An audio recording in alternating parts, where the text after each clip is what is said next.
Good morning, my name is Sam Beisline. Welcome to my YouTube channel. Yeah, we're here at the Middletown, Hummelstown Railroad. Uh, 0700 in the morning. And we have our second pretty decent snow here at the Middletown, Hummelstown Railroad. So yeah, just getting some morning shots here. Uh, just of the property. Uh, all of our equipment that we have. Yeah, the history on the railroad here. The history goes a whole way uh, back to 1895, roughly.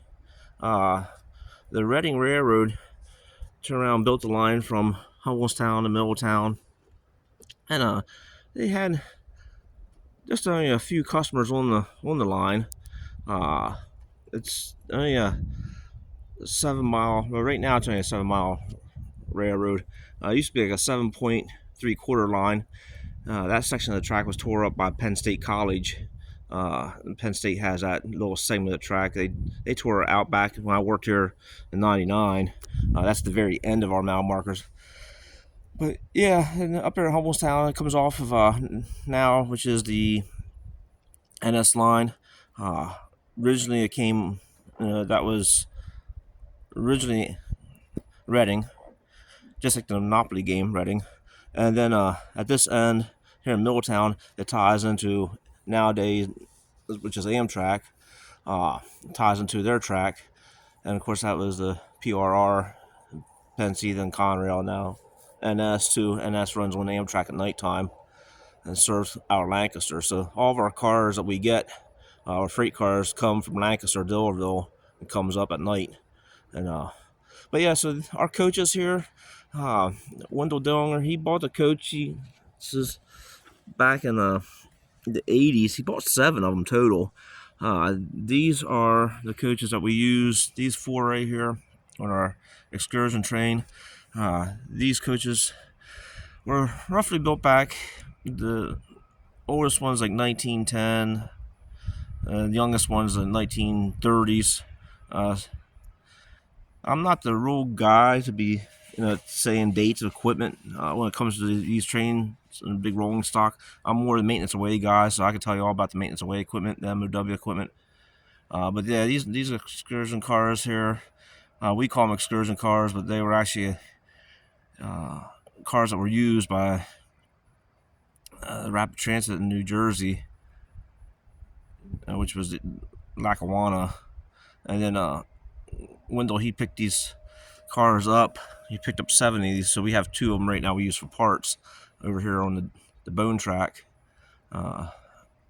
These cars here, we use them. One's a backup car. Actually, 2 of them are backup cars. And they turn around. Yeah, they're the cars that we use on our excursions. And then this car here, this car actually came from Gettysburg Railroad. So that was an old Sloan Cordell car. And Wendell picked that car up and had it brought over by Conrail right before NS took over. So yeah, this is just some history. Like I said, we got our backhoe out of the engine house here. We got the steering all put back together. So I'll throw a piece of cardboard underneath that and go over that steering with everybody. But yeah, so yeah, just give you some history. But so I'm not really the history guru here when it comes to like age equipment and some information on where equipment came from. I just know the basics. That was one thing I sort of got strong with understanding how the railroad works and got strong with the maintenance away side over the years, all 28 years of railroading. I really lack on the history, so to speak. I just got just enough information in my head, so is with regards to where the piece of equipment came from. And like that's one thing you have all these train buffs and rail fans and foamers. They all start saying, oh, that's this piece of equipment, or it's that locomotive, or oh, that's a GP10, or that's a GP11. Or I never really cared about that, and I still really don't care about that. I was never a scale guy. I have a tank car, HO. That's all I have, and I don't even have a piece of track for a darn thing. That's the only thing I ever had, because I always had opportunity to work for the railroad and do the real thing. And I always thought, well, doing the scale thing was, why should I do that when I could do the real thing? So, I really do enjoy going to see people scale. And I know these guys, they stand around, talk about what they have layouts in their basements, and they have HO and N gauge and Z gauge and line L, and you know all the gauges that are out there. And that's one thing that I know a little bit about them, but it's pretty cool to see people's layouts. But when it comes down to it, with me, I always enjoy doing the real thing. The real thing, I always thought, that's what that's the real reality, is doing the real thing. So yeah, in the building right here, that's the freight station. It never originally had the platform around it. This first track that we're actually removing here, it was actually the first track that went up through, and then we call the track where the coaches are sitting on, that's the house track.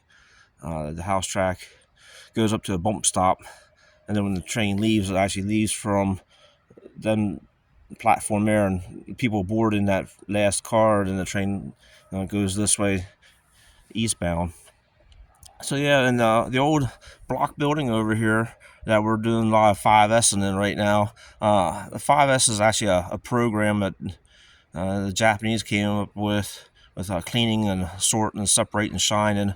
And we're in the process of doing that right now, going through the whole property and cleaning up things, going through things. But yeah, the block building over here originally was built by the junkyard, because at one time this whole property was the junkyard, and the junkyard moved when Wendell took over. And they moved the junkyard down to Rollton along 441.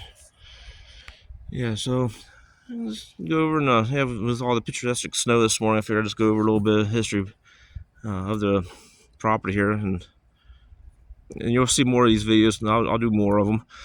But yeah, go ahead and just start showing you around on the railroad. And this property here is a pretty decent sized property for the most part here in Middletown, Pennsylvania. And then we go up the center of the street, which is Brown Street, to the interchange going to Amtrak. And Amtrak, you could just see the cat towers, the Cantonary towers, way over here above that cream colored building. I'm just pointing at two of them right there. That's the Cantonary, and that's heading towards Harrisburg, and Lancaster is that way.